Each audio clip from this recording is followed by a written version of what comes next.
Your child just ignored you. You asked them to put their shoes on? Nothing. You asked again, louder. Nothing. Third time, you're frustrated now, voice raised. They look up, roll their eyes slowly, dramatically, like you've ruined their entire life by mentioning shoes. I know that's something you can't avoid. Now picture a home in Kyoto, Japan. A mother asks her 5-year-old to put their shoes on. Once. The child stops what they're doing, walks to the door, puts their shoes on.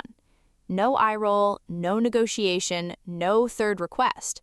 Just a child who listened first time, every time. Same age, same request, completely different child.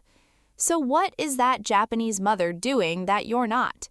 And why do Japanese children obey without punishment, without threats, without the exhausting back and forth that has become your daily reality? The answer is one rule. A rule most Western parents have never heard of.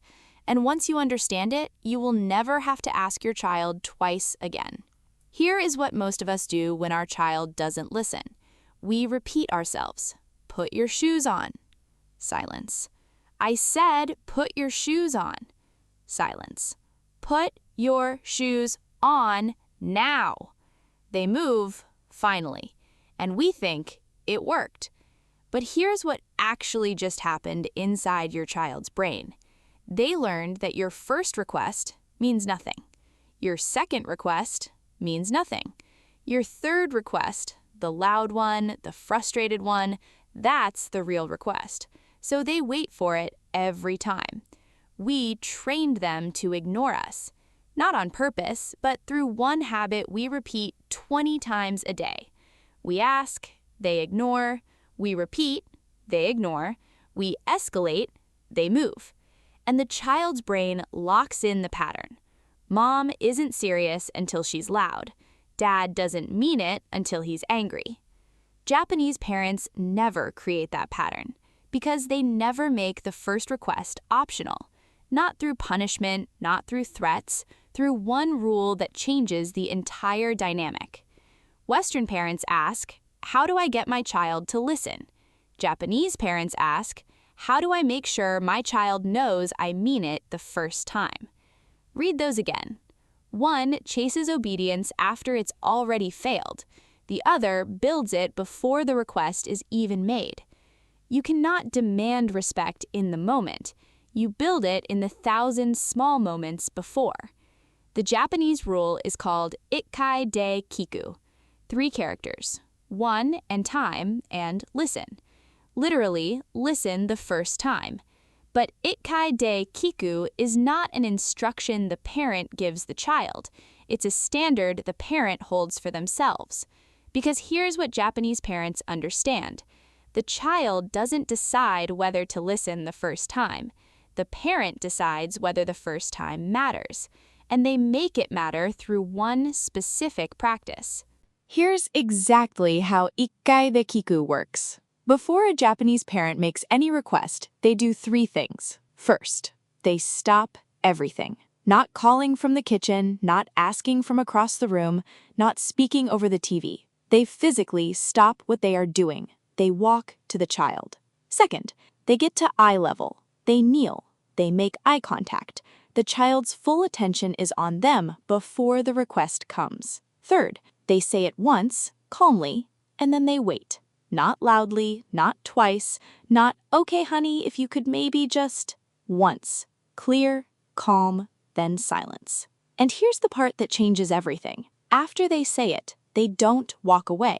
They stay, they wait, they watch. Silently communicating, I said something, I mean it, I am waiting for it to happen. Most Western parents say the request and immediately turn away. Back to the kitchen, back to the phone, back to whatever they were doing. And the child learns, she said it, but she's not watching. The request was not serious. Japanese parents stay present, calm, certain, not threatening, not angry, just completely clear that what they said is going to happen.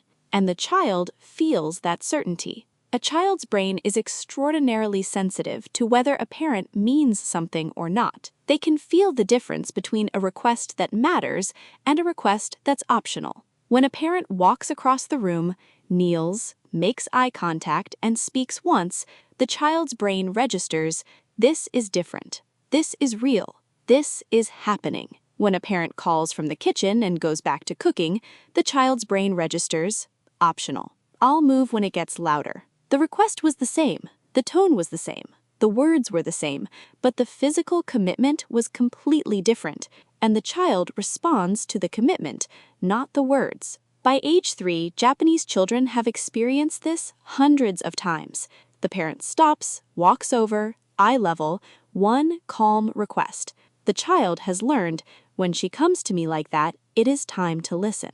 Not because they were punished for not listening, because the parent's physical presence made the request undeniable. A study from Osaka Child Development Institute tracked 200 families over 2 years. Families who practiced the single request rule, stopping, eye level, one calm request, then waiting, showed 81% fewer repeated requests by month 2, 74% higher first-time compliance by month 3. Not from punishment, not from reward, from one shift in how the parent delivered the request. Here's what surprises every parent who tries this. The first time you do it, walk over, kneel down, speak once, wait, your child will be confused. They'll look at you differently, because you've never done this before. You've always asked from across the room, always repeated, always escalated. This time, you're right there, calm, certain, waiting. And something in their brain shifts. She means this one. They move. Not because you punished them, not because you threatened them, because for the first time, your body said the same thing your words said. Consistency between your body and your words is the foundation of all obedience.